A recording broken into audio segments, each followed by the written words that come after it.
welcome to the best podcast. My name is Morgan, and I go by Listphage on the internet. Hey, I'm Samuel. I go by Moon. My name's Kenny. I go by Kenny Catchum. That makes sense. Hello, everybody. Welcome to the stream. This is the second episode of the best podcast on the internet, where we talk about gaming and news about gaming. And we're out of Anessa this week. They have a scholarship interview to get to, but they will be returning next week. Sam, you just came off the back of a very, very long charity stream. Tell us about it. Yeah, that was fun. So I did a 6-hour stream benefiting the Arkansas Food Bank through Feeding America. It was a lot of fun. We played some Smash, we played some Among Us, we played some Spelunky and some Pokemon. It was a good time. I think possibly the fact that I started it at 11 a.m. Central Time may have contributed to some slow viewership at the beginning, but it definitely picked up, and it was a lot of fun. It was a cause that I was really happy to help with, too. So we ended up raising $79, which I think isn't bad for a first go-around. That's huge. Yeah. Hell yeah, Kenny. What have you been getting up to today? Today I had. Oh wait, no. So today I forgot. So I woke up really early, and I went to. I think it's called Good Fortune, I believe. It's like an Asian supermarket. Never been there before. I had no clue what I was doing, because I don't know any Chinese, but my friends helped me. And I didn't even I bought some things because I was out of groceries. So I spent a lot of money, which I don't like doing, but food's cool, I guess. And then I had class, and I just came from my poetry class, which was a lot of fun. I wrote a poem. Hell yeah. We'd love to hear some poetry in the morning. I also am a big fan of food. I hear it is pretty necessary. I've heard that from a lot of people. I think the major outlets are covering that. Mm-mm. Yeah. So we have some new updates for you about Brown Esports team and what we're getting up to. Our League of Legend team is recruiting. We're having tryouts right now. So if you want to get on the league team and you're on Brown's campus and you're a Brown student, send a little clip of your epic plays. I don't know much about League, so I'm going to leave it at that. To the Discord. There's a link in the Discord for that. We are also considering starting an Overwatch team, so if you want that to happen, fill out the form in the Discord. And we are also having tryouts for our Rocket League team right now, so be sure to fill out that survey in the Discord if you want to get on that team as well. And tragically, we had a memorial for Bluno in our Minecraft realm earlier this week. I heard that was great. There was also a Bluno build-off where people tried to replicate Bluno's majesty in a Minecraft tribute, and that's pretty beautiful. Y'all have any specific memories of Bluno in your time here? No, no, no. I feel like there's too much has happened this year for me to put too much care and dedication into the loss of Bruno right now. I think I took a picture with him once. Yeah. Shout out Bluno though. Bluno was one of my first picks on campus, and he was very close to the food truck that I've frequented. So I saw Bluno a lot, and he'll be missed. He will be missed, our absolute king. I think everyone could tell we're exhausted because this was like our first real week of school, huh? Exhausted. I'm at full energy. I'm so powerful. I poured so much water on myself today. That's the thing people donated for the most. Pour water on yourself? Yeah, it was a $10 donation incentive, and 3 people went for it. It was, now my carpet is wet, and I'm happy. You should have streamed from your bathroom and just took a shower on stream. True. Easy. How is the foot feel right now? Is it squishy? How's that doing? Well, so I got up and I kind of did it back here, a little further back, and I had a tub that I was doing it over. But it's a little bit splashed, so Can you tilt the camera to the carpet? Yeah, can we get a live Yeah, for can we get a our audio yeah, carpet listeners? view? Let's see. So Sam doesn't look that wet for the audio listeners out Yeah. there. The carpet is yeah, there also it is. not noticeably wet, but there is like a half full bucket of water on the floor. Yeah. Yeah, it's when carpet gets wet, it kind of feels like, you know, fuzzy wet. You know, like when Uh-huh. a teddy bear has like is sprayed by the ocean or something, that kind of thing. Not the metaphor I would have gone for first, but yeah, that does work. Oh goodness. We are so this is the second episode of our podcast. You can also find us on Spotify, thanks to the great efforts of Samuel.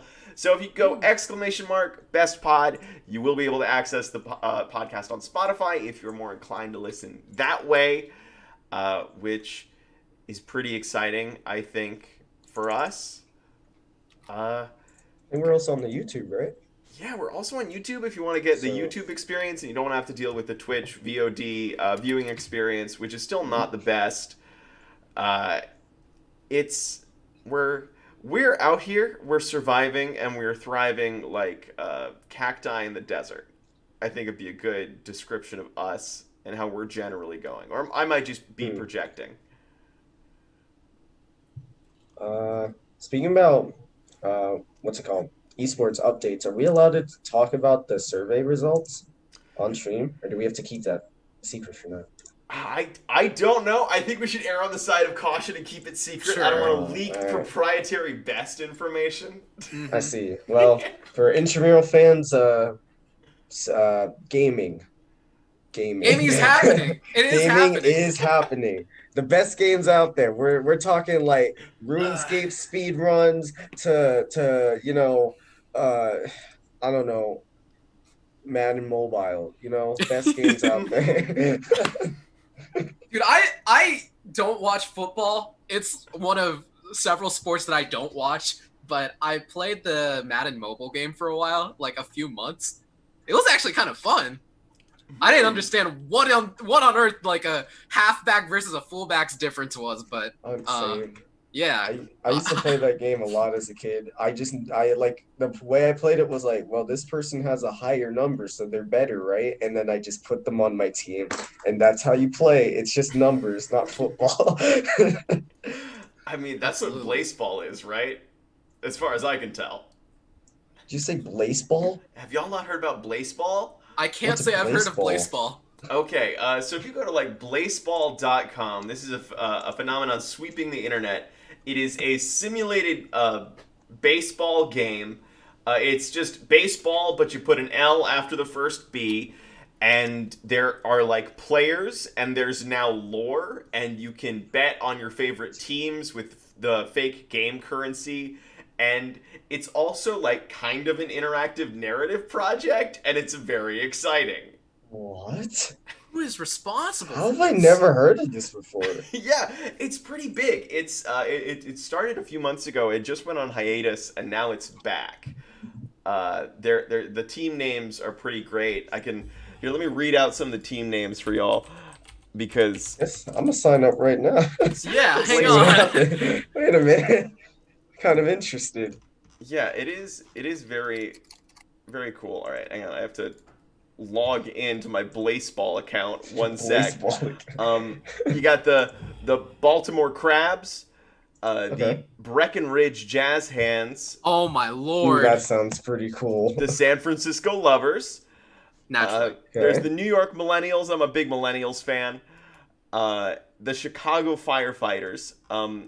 And one of the other things about Blaseball, which is really interesting, is people can vote on changes to the league. So you can vote on like league rules changes, and that's a pretty cool thing about Blaseball.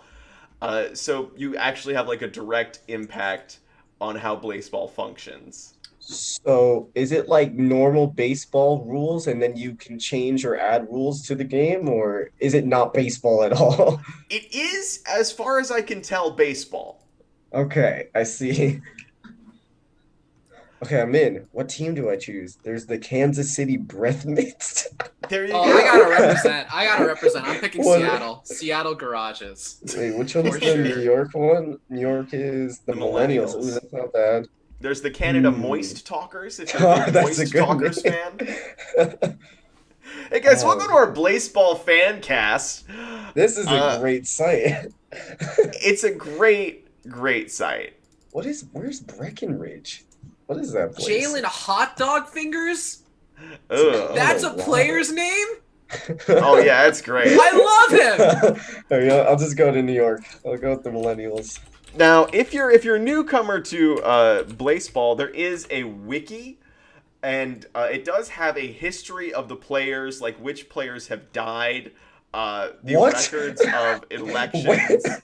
What? Uh, some players Died? die sometimes. Like on the field or Sometimes, some of them what? are also jailed, uh, such as Randall Marijuana, who is currently in jail, I believe. I see. What? Okay. How have I never heard of this shit? It's amazing. It's very Baseball. good. All Bro, how are right. we fourth in the conference? Come on, New York Millennials. I've been here for 3 seconds and I expected more out of you. Oh God! Oh Well, we have well, to get just into our topics for the week. So, who wants to go first this week before we just wait, talk was that about not your baseball topic? forever? I thought that I can was your start. topic. My topic is really just games that I'm excited about that are coming out soon. Because there's a lot of them. I don't know why they all chose like these next 3 weeks or so to drop because my wallet is a little light and I don't know if I'm gonna be able to cop. But yes, so Spelunky 2 did drop for the PS4 this past week, and Spelunky is one of my favorite games of all time. It's absolutely fantastic. I hear Spelunky 2 is just as good, if not better, just taking the formula, having the same feel, but like doing more things, which is always great. I'm here for more Spelunky, absolutely. And it's going to be coming out on Steam in a couple weeks, late September. So that's one thing, and that's exciting.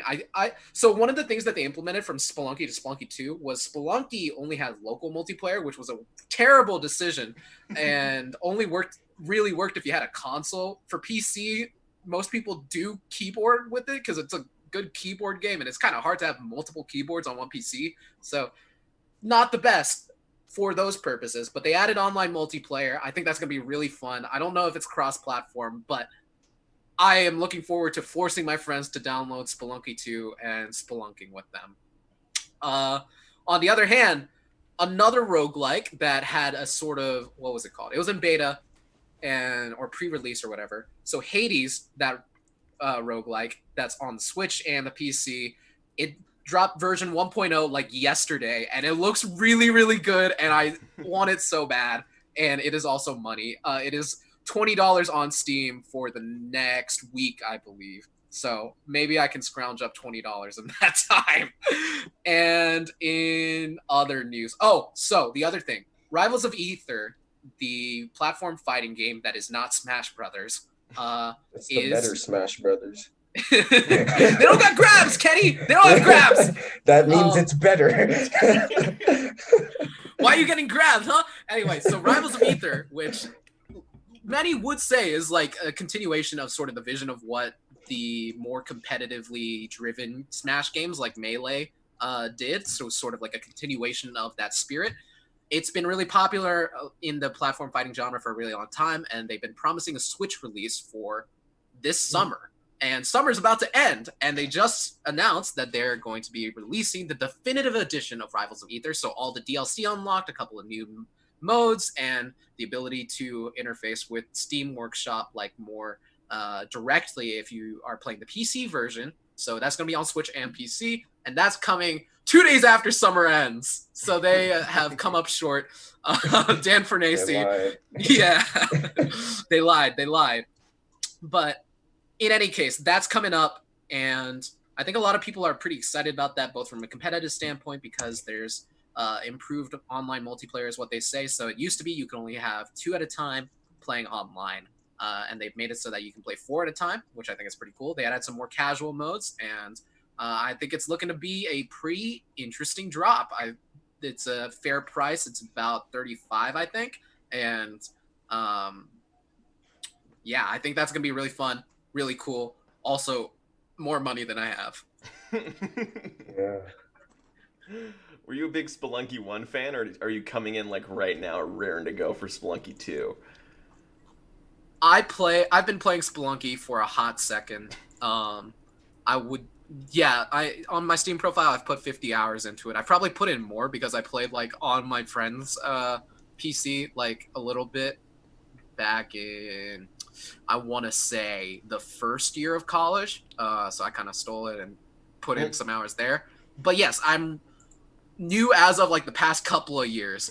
Project B dev team, you don't want to see my Clarion and Rivals. I do not. I don't know how to play that game. But yes, Spelunky, super fun game. I think the mechanics are super deep and interesting. They made movement feel super rewarding. And I think that sort of the testament to how well designed of a game it is that I use super 3 times in that last sentence, and I was conscious of it, and I meant it every single time I said I wasn't even conscious of that. it. Wait, so Splunky's like it's a platformer, right? What do you play as like an adventure or something? I don't even know. I know like Right, nothing about so the Splunky lore. it's a platforming roguelike, so there are 4 worlds with 4 levels each, and it's randomly generated levels with sort of rules about each thing. So each level that you go down, or each world that you go down, I guess, I don't really know how to classify it, but each time you go from mines for 4 levels, and then jungle for 4 levels, and then ice caves for 4 levels, and there's different enemies, different traps, different things to look out for each of them. And you collect money, you save dogs or princesses depending on which setting you have on, and you try very hard not to anger shopkeepers because they will mess you up and they have shotguns and they are I see. union. If you mess with one shopkeep, every shopkeep for the rest of the game will try to kill you. I'm So glad They it's all like have shotguns. They're promoting a pro-union message. I appreciate that. Well, yeah, only respect towards the Splunky Union, obviously. Yeah, no, they unionize. And they all have shotguns.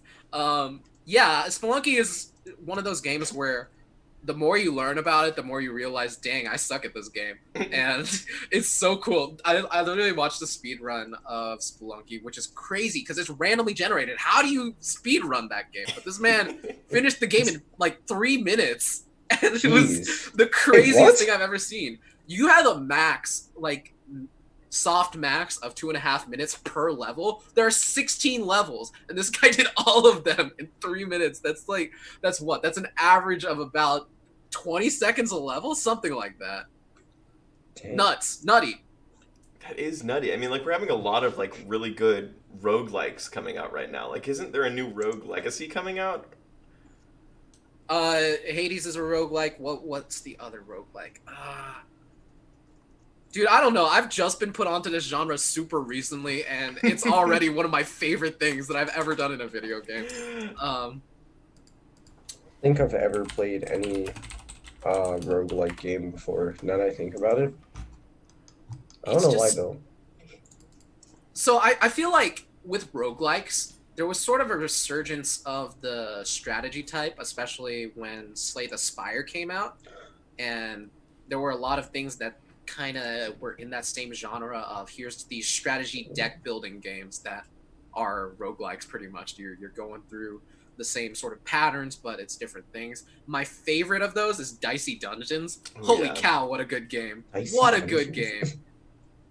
There are others. There are a bunch of mobile games like that. There was one that I kind of liked. I can't remember. Wait. I don't remember the name exactly, but I had like 3 or 4 on my phone at one point that were of that exact genre. Would Pokemon Mystery Dungeons count as a roguelike? Yeah, they're considered Absolutely. Then I roguelikes. guess I've been playing roguelites since I was a kid. Yeah. I had no clue. Pokemon Straits again. Pokemon is really everything. I mean, we now have Pokemon Sleep, we have Pokemon Home, we have Pokemon Snap. I mean, You it's had all Pokemon- Pokemon. You had Pokemon Fire Emblem with Pokemon Conquest. Really? Yeah, Pokemon Conquest actually slapped. Never played Fire Emblem, but I love Conquest so much. It's based on like all the Three Kingdom games, so it's like you got this world map, you're taking over countries, you're delegating tasks and stuff, but also there's like just the Fire Emblem component of it where every warlord has their partner Pokemon, and Yeah. you put them on this map and you fight against other warlords partner Pokemon, and it's in a grid, and it's Fire Emblem but Pokemon. It's great. Are you telling me that the Pokemon universe had a feudal period? Yeah. Yes. They literally did. Like, I don't see myself ever playing a Fire Emblem game, but when they made it Pokemon, I loved it. Everything changed when they threw Pokemon into the universe. This has completely reshaped my like version of the Pokemon universe. Like, I didn't think they had like an actual history. I thought it was like Pokemon and humans lived together. Then there was Pokeball. Not I mean, that there look, was like warring nations. well, Yeah, Nobunaga yeah. literally takes over the entire country to summon the Pokemon god. Yeah. The game is pretty intense. A lot of shit happens in that game. There's Pokemon colonialism. There's ninja clans, Yeah. there's sexism, it's everything. This game is low-key intense compared to I all love of that game. That's one of my favorite games of all time. Yeah, it's What so the good. fuck? Like, did a Snorlax do a war crime? Like, is this where we're at in the Pokemon universe? Oh, Snorlax kind of sucks in that game. Yeah. Wasn't even in that game. Actually, hang on. What did I main? Who did I main in that game? What was my team? Nice Snorlax. It's my baby boy. I got him from Japan. It's Hey, Snorlax. For the audio listeners, Big. Samuel is holding a very large plush Snorlax, and it's pretty good. Let's see. What was my main? I really liked the Charizard guy. That guy went hard. he's cool. Um, Yeah. I think it was Yukihara or something. Yukihira. He had an Emboar at the beginning. So one of the mechanics in this game. This is a very long tangent about Pokemon Conquest, and I don't care. I love this game. I like this too. We One of gotta the- keep going. One of the mechanics is that a lot of these warlords don't have, so they all have like a perfect match. They have a Pokemon that is them, you know? They can reach 100% synchronization with them or whatever. Their If they persona, reach yeah. max power. Yeah. And basically 10% of the warlords in this game actually start with their perfect match.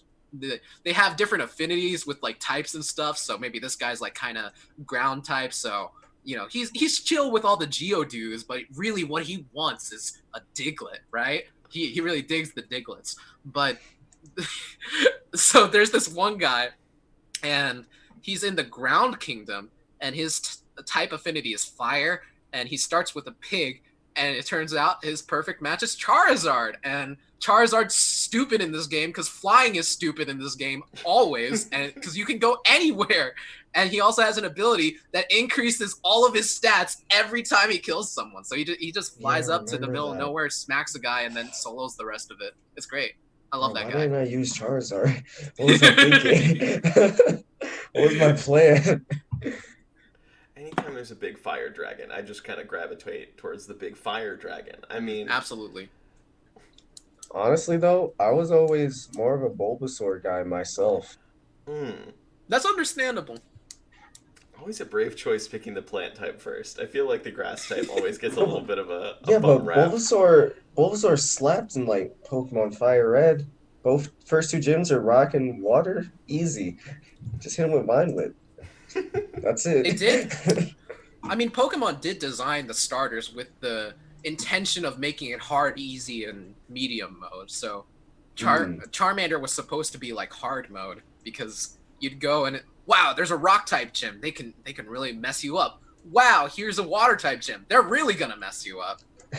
And then, like Kenny said, Bulbasaur was just flew through the first couple of gyms, and Squirtle was good with one gym, not great with the other. I literally never knew that about the Pokemon game design. Yeah. I was just kind of bash my head up against the wall until I get my Pokemon all the way through. That's a stretch. That Yeah. sometimes you're just in the tall grass for like 5 hours trying to go up one level. Mm-hmm. That's all you need, just to win. Oh my god. I had some times with that series. Anywho, This all stemmed from me talking about games that I'm excited about, so I'm glad that we ended up talking about 3 other games that really made me very happy when I was younger. No, that's big. Well, I mean, my topic this week is just another game that makes me happy. So, Nice. like, let's just continue the train. I'm bringing to y'all Hard Space Shipbreaker, which is an objectively bad name for a video game. I Okay. don't know what this video game is about, Same. just based on the name. Well, so let me I will tell say- ya. Yeah. So this game is based off the real profession of shipbreaker, and these are just dudes that go up to old shipping vessels with blowtorches, and then they cut them apart, and then they sell the scrap, and that's just their job, because somebody's got to do it. You're right. Yeah. And so this Respectable. game is set in a far future where there are spaceships, and the only people who are shipbreakers in this far future are people who have so much debt that the shipbreaker's position is the only job that is high paying enough to get them out of debt. So this starts off in like an Animal Crossing situation where you start off. What? Did not expect that transition. Well, you start off with $999 billion in debt, Oh my goodness. and you're responsible for working as a shipbreaker to work that debt off. And you just are thrown into this game, and you have to go inside these incredibly dangerous ships. You have to cut support struts with a blowtorch, and then you can move things around with... It's like a gravity gun from Half-Life, essentially. And there are 3 types of components. You have components that are valuable enough to go into a barge. You have components that have to be processed in a salvage area. And you have things that just go into a giant furnace on the side of like this ship bay that you inhabit. And it's really interesting. It's essentially like a puzzle game. And each ship that you have to break down is like a new puzzle. Some of them are pressurized, so you have to like go into the ship and then vent the ship so you don't like get hit by a blast of air that throws you off into space.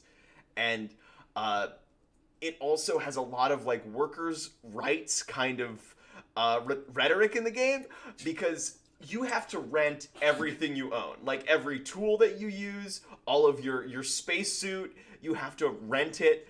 And you also have to pay for your own oxygen. So when you run out of oxygen, you have to go back to a store and buy more. And that money gets added to your debt. You rhymed. Does the debt compound? There isn't interest on the debt. Okay. Okay. So you don't have to worry about that, but the game is also broken up into 15-minute work shifts. And at the end of every day, some of your resources get reset. Like you get free oxygen at the end of each day. You get free fuel at the end of each day. But at the beginning of each new day, all of the rental fees hit you, which at the start of the game is usually about $500,000 a day. And if you're lucky in the early game, you can earn, if you go really hard, you can salvage about $1 million worth of salvage every day. Oh, I see. that's a lot of days though. It's a lot of days, and I got like way obsessed with this game. When the first day I got it, I played for like a solid 8 hours because it's Yeah, so addicting. I was about to ask, so how did this start? Like, how did you go from this is a game about debt to, man, now I'm a shipbreaker, man. I've been a shipbreaker since I was a kid, you know? I love shipbreaking. Well, it's like this game just kind of draws you in because it's so interesting, because like each spaceship that you are taking apart is also kind of its own narrative. Like some of them are clearly like cargo vessels, and people have left like magazines in the seats, or like audio logs or things like that. So you pick up these little audio logs, and this game still is in early access, so it's not finished. So some of the audio logs are literally like a Google Translate voice reading out an audio log, which isn't great. But they're pretty well written, and you also just kind of like find these, like, this is like a storage room, or this is like a captain's chair. And the whole thing just kind of captures your imagination, because there are all these ships that are just being broken down, and they're garbage, but it feels so lived in, because obviously these ships had a purpose at some point. And it also just kind of feels like mining in Minecraft, where you're just doing kind of a repetitive task, over and over, and you get a reward.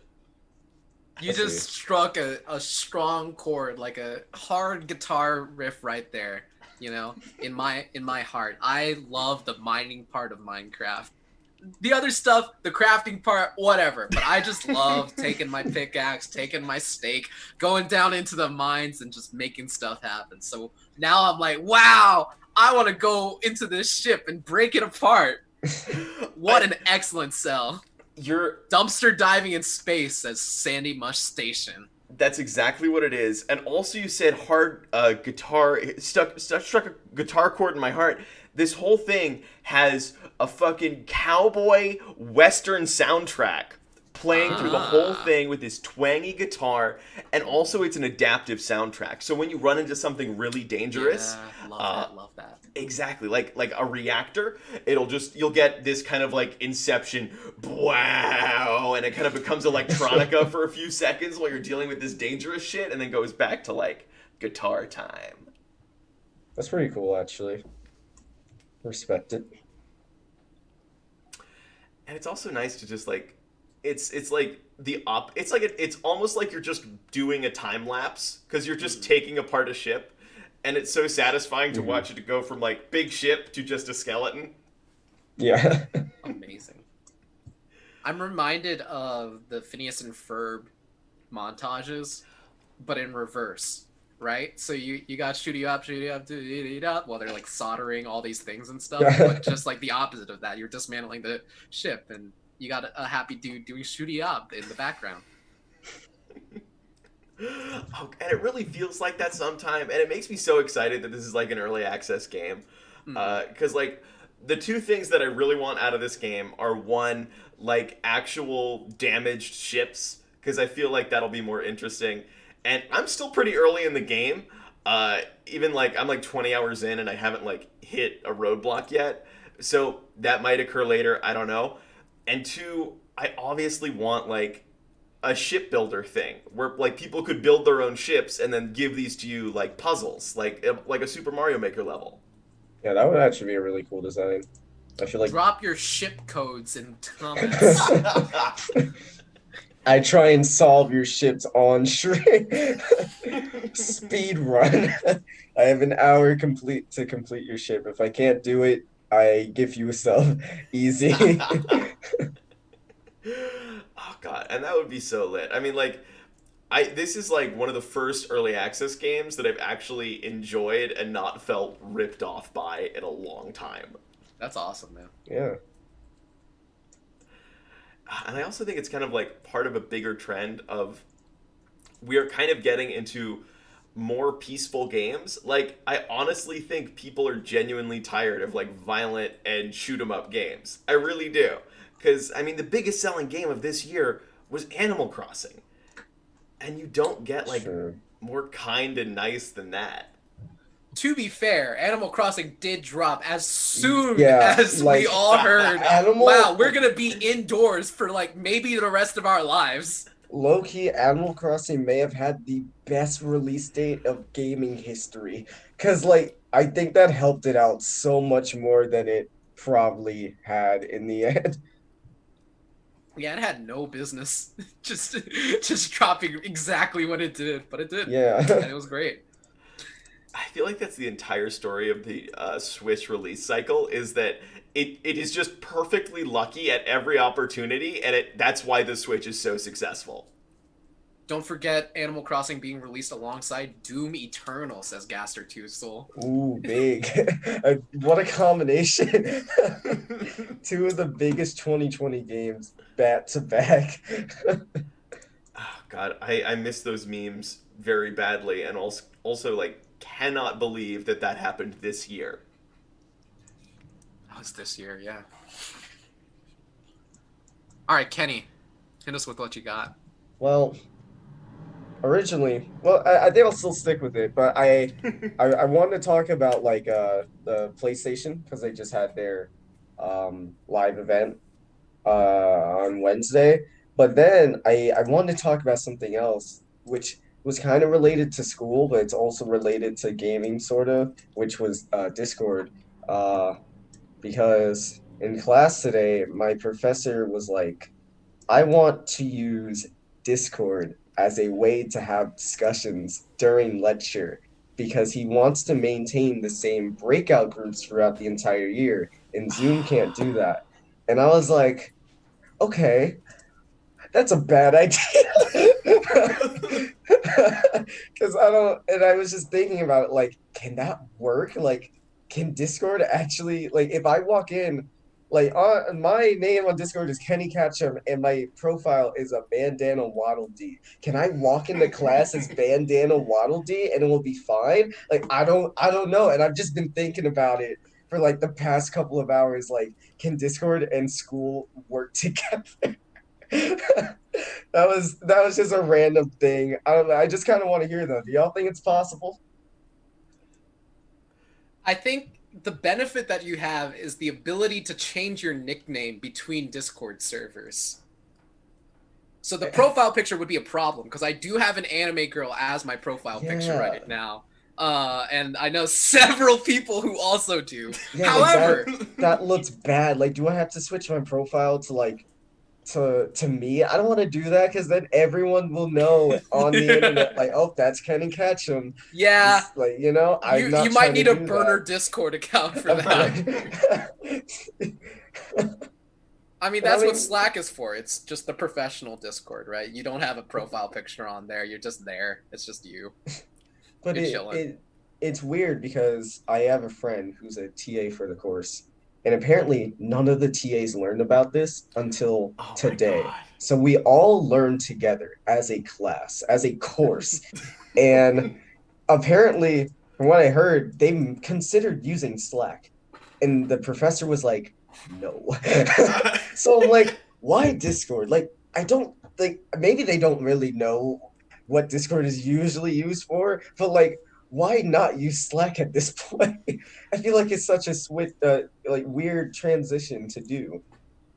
I mean, like, every time some organization tries to get me to use Slack, I don't use Slack, and I don't have an excuse for like not seeing the Discord notifications. Like, yes, I am Very getting true. 50 Discord notifications every day, but I do look at them.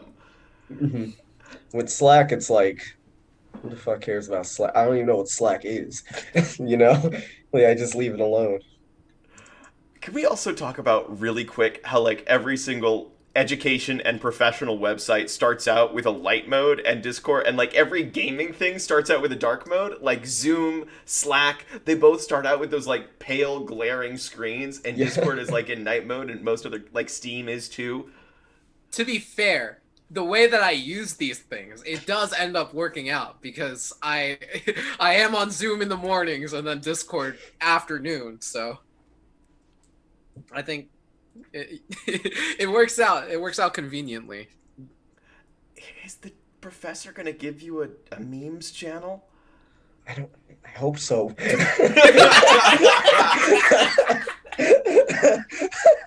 That's the big question, Like, will he? Maybe.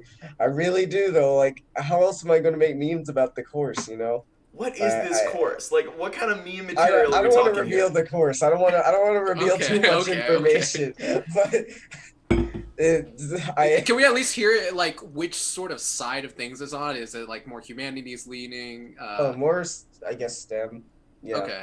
I'll talk, honestly, I'll probably update y'all about it because I think he said he wanted to try and set something up for this weekend and try something out on Monday. I So I see. assume next week it will just be us trying to test out Discord breakout groups for 3 days, and we'll see what happens. And hopefully it works. But um, yeah, I was never planning on talking about this because I never thought this could happen in Zoom University.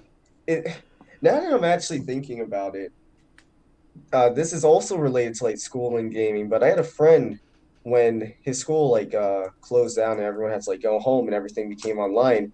He was telling me that his math professor, instead of using like Zoom, he taught lecture on Twitch, and I Fuck didn't yeah. believe him. So I went to his Twitch channel, and there's just clips of him doing math. And I was like, this is amazing. He's Like, gotta get those primo subs while he's teaching you trig. A man has like 10,000 followers just teaching algebra. God. A Make plus. partner just because you have to have 75 viewers every day. Yeah. Oh my god! Wait, is this just the biggest scam in the fucking world? Is this man trying to just hit partner? Yo. Watch, it's gonna start with Discord, and then he's gonna be like, all right, guys, follow my Twitch channel. We're gonna switch lecture to here. There's like roughly 300 of you in the class, so should be fair, you know. It's a play. It's a play. The evolution is your professor makes a pog face, and that's just an emote that you use in other servers eventually. Oh yeah. I mean, you could take attendance that way. Like that would be a reasonably. You could check the viewers in your channel, so he could take attendance that way. But the class is too big. I don't think he's doing attendance, but if he did, you're completely right. Twitch. Shit, why do we use Zoom? Why do we use Zoom? Why don't we just do Twitch might be the way. Because you can absolutely just type in Twitch chat your questions. Like, Yeah. Oh, and you do sub only. You do sub only, Sub and only. then You can only ask a question if you're sub. If you want to ask questions about Faulkner's Absalom, give me Yo. $5. Oh man, I want to be. I've thought about becoming a professor, but if I could be a professor over Twitch, I am definitely doing that. Like every time like a kid gets something right, I'm like, can we get some pods in the chat, please? Chat. All right, y'all. I'm about to announce the grades for the midterm. Can we get some F's in chat, please? Yeah. I'd like to thank Kenny Catchum for the gifted sub. No, you can't get your grade raised, but thanks for the $5. Really appreciate it. Oh man, I want to see that now. I really want to. Thank you so much, this. Best Moon Man, for the 15 biddies. Your answer is incorrect. 7 plus 2 is not 21. I'm just thinking about, like, you're trying to take notes for your final, and then one of Twitch's new mandatory mid-roll ads comes on, and you miss the darn equation. Dude, you have to sub so you don't get ads during your lecture. I'm sorry, Professor, I missed that. I was busy watching Subway just gush about their meatball subs. I did Our not Bitcoin think this spreadsheet. topic could go here. This came in my head 2 hours ago. I did not think it could arrive to this point. Gaster Two Soul says there's going to be a Twitch education category someday. Is there not already? I feel like that's such an untapped market if it's I'm not. surprised by that. There really should be. Let's see. Yeah, Surely. Yeah, I don't see. doesn't seem like it. Kind of surprised actually. Yeah. Yeah, that's kind of wild. I mean, the day they do it, that's the day that like Hank and John Green start making it big. You know? Oh wow, Crash They've already Course. tapped. Yeah, Crash Course, but Twitch.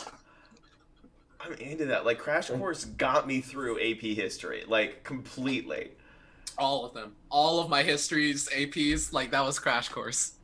Damn. While we're on the topic of Twitch, did y'all see what they did for Latinx Heritage Month? I did not.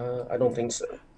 So this is pretty horrifying. I yeah. was scared you would say that. Yeah, Oh, man. this was something that was up on Twitch for 2 hours and then immediately taken down. Oh, was Yeah. it the emote thing? Okay, was okay, the you got emote it, you got thing. it. So Emote thing? Twitch, but you know how they have those little emote modifiers that you can buy with channel points on Twitch channels, and they put like a little funny, like little glasses on the streamers' emotes? Yeah. So for Latinx Heritage Month, they added a Spanish guitar, a sombrero, and maracas as emote modifiers all the way on Twitch, on every channel. Ooh. And So I've talked with a couple of people about this, including some Latinx friends of mine, and like it ranged, but I think the main thing was like that was pretty much all they got, you know? Like it's a stereotype. and like, but also sombreros and maracas kind of are a part of the culture to an extent, but it's also like, why was this the three things that you put here as opposed Yeah. to like literally like 20 other things you can do? Like, might as well throw in some tacos and chimichangas, right? But Yeah. yeah, Jeez. I think the general response isn't like, wow, this alone means Twitch is totally out of touch. I think it was like this being the one thing that they did pretty much. That's the big deal here. I'm surprised I completely missed this. I honestly had no idea this even happened. I feel like I would have saw it on Twitter or something. Yeah, I I mean, saw it on Twitter, yeah. it blew up on Twitter. They also Twitch did release an apology pretty much immediately after, Hmm. but like this is How does this get approved? I think that's my yeah. question. Who's I'm in charge of this committee? I was actually That talking would be to good. Vanessa about this earlier, our other co-host, and like you would this would have to gone through one, a producer, two, a marketing officer, three, an artist, four, someone who had to implement the art on Twitch. Like that's so Yeah. many Yeah, people that's a to see lot of. this and go, this is not a bad idea. This is great. Like, why I not let think it it's fly? just Like, yeah, sad.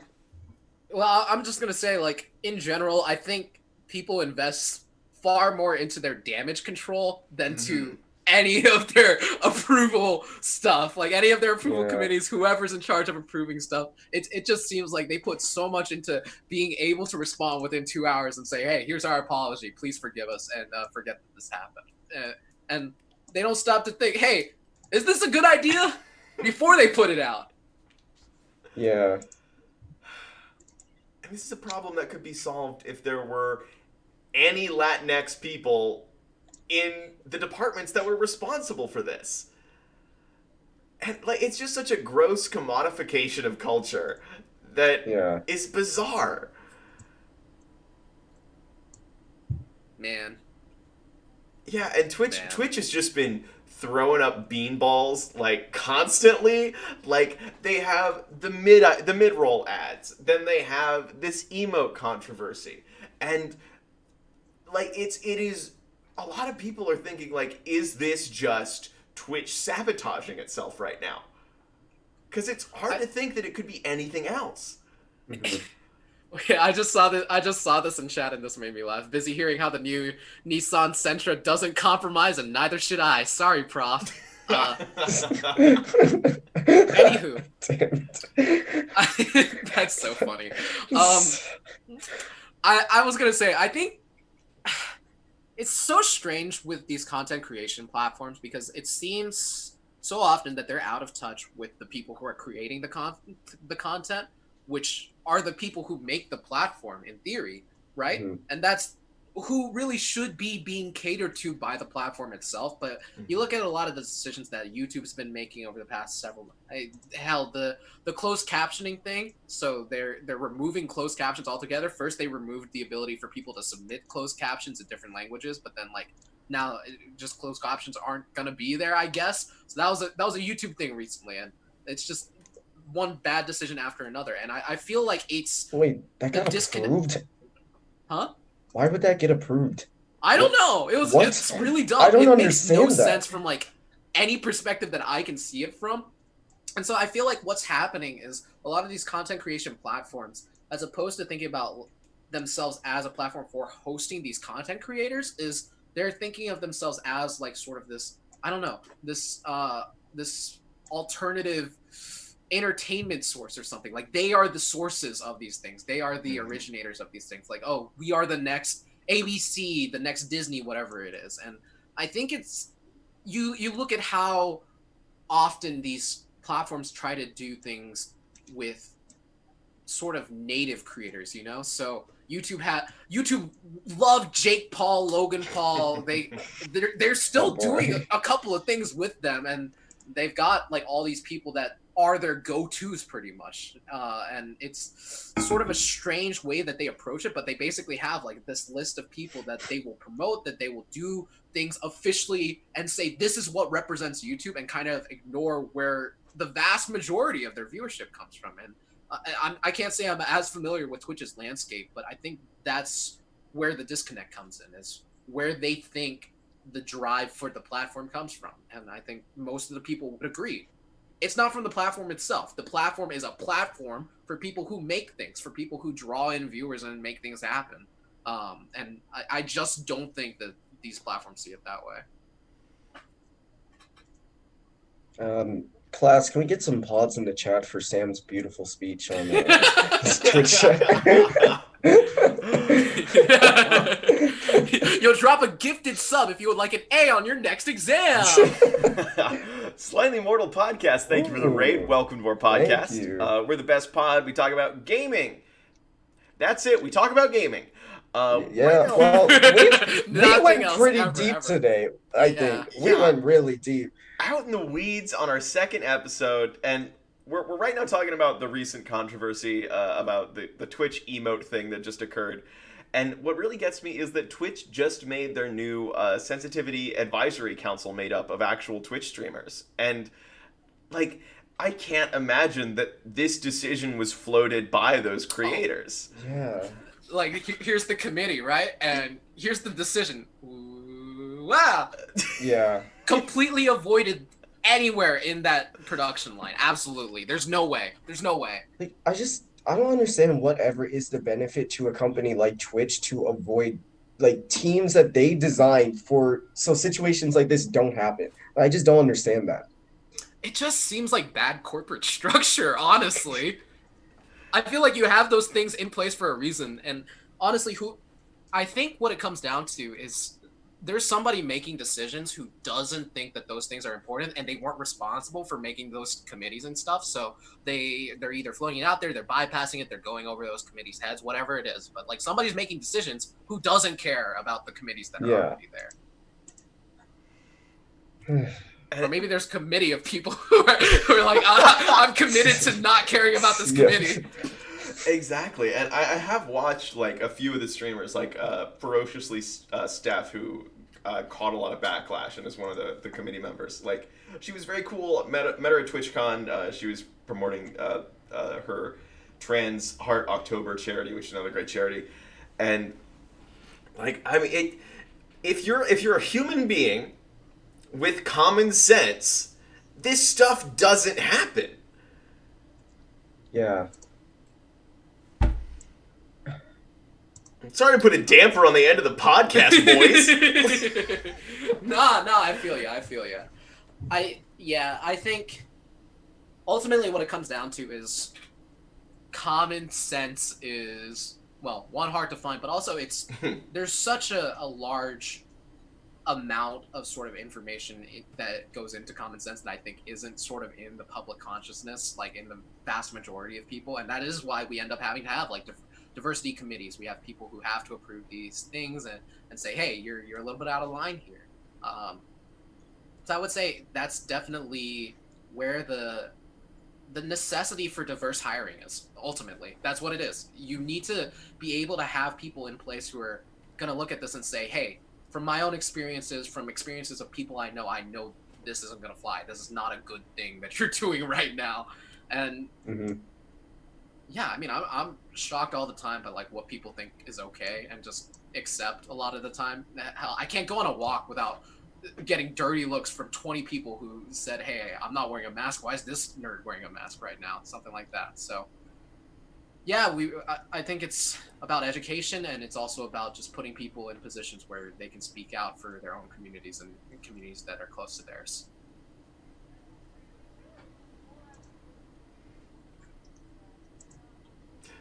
Completely agree. Also, video games, PogChamp, Lanes, Smash Brothers, Kappa. Can we get some Kappas in chat, gamers? God, I haven't seen a Kappa in many a moon.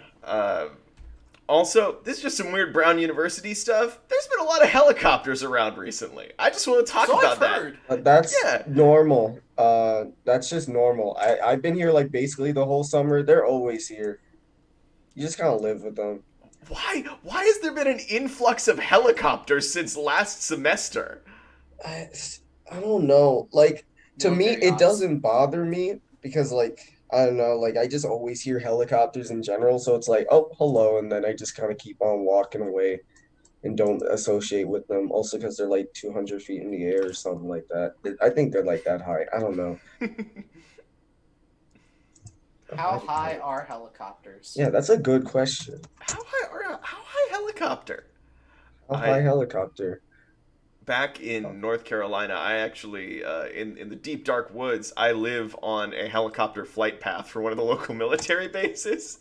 So I am also familiar with the sultry sound of a chopper. But I'm just not used to being on like the main green in on Brown University and have a helicopter fly over me. yeah. Okay, so apparently, if you have a really good helicopter, the max height it can hover is 10,400. Max height overall about 20,000 feet. Like everyone's asking like how high helicopter, but like how is the helicopter? Like How how are you is the doing helicopter? helicopter? Yeah. You Are got to they make chilling? sure that you don't develop chemical dependencies, helicopter. Like, Hmm. Oh Just my being god. 10,000 feet in the air, like fuck with me, It man. took me way too long to understand the joke. my I'm so helicopter mad. weed joke. Oh, Sam. here's something to close out the podcast with. Have y'all seen the new Modern Warfare Blunt Force Trauma Pack 2? I can't say that I have.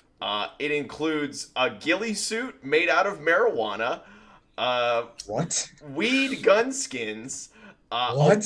watch that releases a puff of smoke when you check the time, a vehicle skin that when you get into the car, it releases a cloud of weed smoke for every vehicle. And also, whenever you get a kill, the blood sprays are in the shape of a marijuana leaf. Yo, I'm about to re-pick up Warzone. Oh my god, this is exactly like that oh gosh, those Snoop Dogg remixes of anime openings, right? Where it's just Oh my god. the openings but smoke weed every day. That's what it is. Yeah. The Gravity Falls one is absolutely my favorite. I feel like that's Oh the my classic god. one. Yeah.